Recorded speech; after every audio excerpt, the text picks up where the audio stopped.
हमारे साथ जुड़ गए हैं बाजार के दिग्गज संजीव भसीन। भसीन साहब, बहुत शुक्रिया आपका समय देने के लिए। Good morning. बाजार ने तो 22,400 को भी पार कर लिया। भसीन साहब, आपसे तो बातचीत हो ही रही थी शनिवार को भी। आप एक व्यू दीजिए बाजार पर और कोई अपडेट हो तो वो भी शेयर कीजिए। गुड मॉर्निंग अभिषेक, आपको, डिम्पी और सृष्टि को। तो सिर्फ हम नहीं है, डाउ भी न्यू हाई है, नेस्डैक भी, निकेई 40,000 टप गया। और यहाँ नंबर तो जीडीपी के नंबर स्ट्रांग इंडिया में ही आ रहे हैं। साथ में कैपेक्स और आई थिंक एफआईएस की जो लेफ्ट आउट फीलिंग है वो ह्यूमंगस है। तो लार्ज कैप्स में जैसे मैंने आपको कहा वहां रुझान है। आप याद कीजिए, हफ्ते से मैं कह रहा हूं कि metals are a very good proxy to a weak dollar. और मुझे लगता है डॉलर और बॉन्ड यील्ड्स और घटेंगे, which means metals as a proxy become very sweet। दूसरी बात, कल परसों आपने जिक्र देखा तो आईओसी ने एयरलाइन टर्बाइन फ्यूल को प्राइसेस बढ़ा दिए। और ये भी एक आश्चर्य लोगों को था कि इलेक्शन से पहले ऑयल मार्केटिंग कंपनी पे दबाव। ऐसा कुछ नहीं है, it is business as usual. अगर प्राइस बढ़ती है तो वो प्राइस बढ़ा रहे हैं। और आपको शायद जिक्र ना हो तो रुपया स्ट्रांग हो रहा है, which is a very good blessing for the OMCs. तो ओएमसीज मेरे टॉप पिक है। कुछ आपको पुराने बता दूं, कॉनकॉर, ओएनजीसी अभी भी मेरे टॉप पिक्स हैं और दोनों आउट परफॉर्म कर रहे हैं। मैंने आपको अडानी एंटरप्राइज दिया था 3220 वाला, वो 3550 3600 हो गया।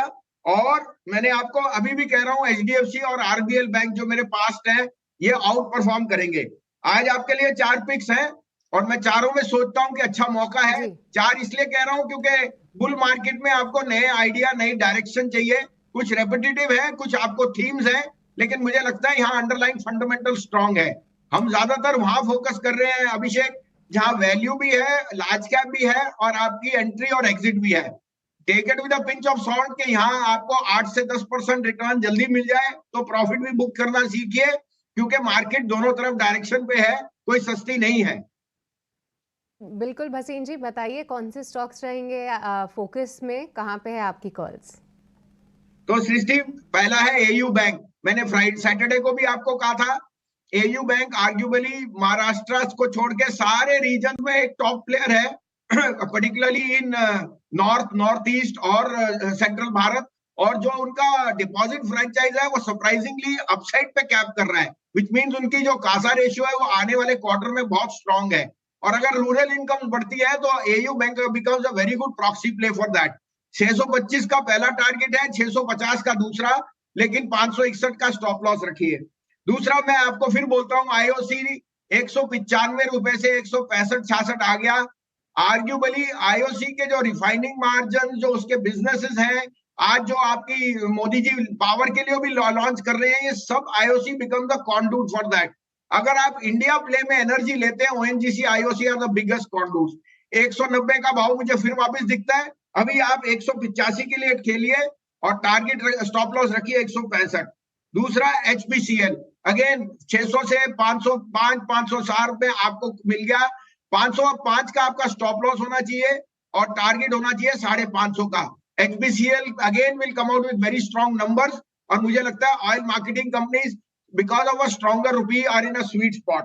चौथा है पतंजलि। मैंने पहले भी कहा, रूरल इनकम्स बढ़ने वाली है, सरकार की तरफ से फार्मर और को रिलेटेड जो एग्री इनकम्स है वहां पे ज्यादा वो होएगा।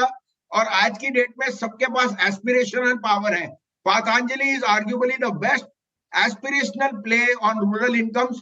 जैसे लीवर पहले था और लीवर का मार्केट शेयर में वो गेन कर रहा है। मेरे को तो पतंजलि का एक साल में 2,500 रुपए का भाव दिखता है। अभी 1900 के टारगेट के लिए लीजिए, 1510 का स्टॉप लॉस, लेकिन ये लेके रखिए क्योंकि ये जो वेल्थ आएगी, अगर इलेक्शन में जिस तरह से स्वभाव चल रहा है, तो rural incomes will be the real kicker for driving growth on the consumption stock, जो 2 साल से कुछ नहीं कर रहे। ठीक है भसीन साहब, बहुत बहुत शुक्रिया, थैंक यू वेरी मच। आज फिर से टाइम निकाल के बेहतरीन शेयर्स देने के लिए और थोड़ा हौसला अफजाई करने के लिए भी बहुत बहुत शुक्रिया sir, thank you very much. आज टाइम निकाला आप।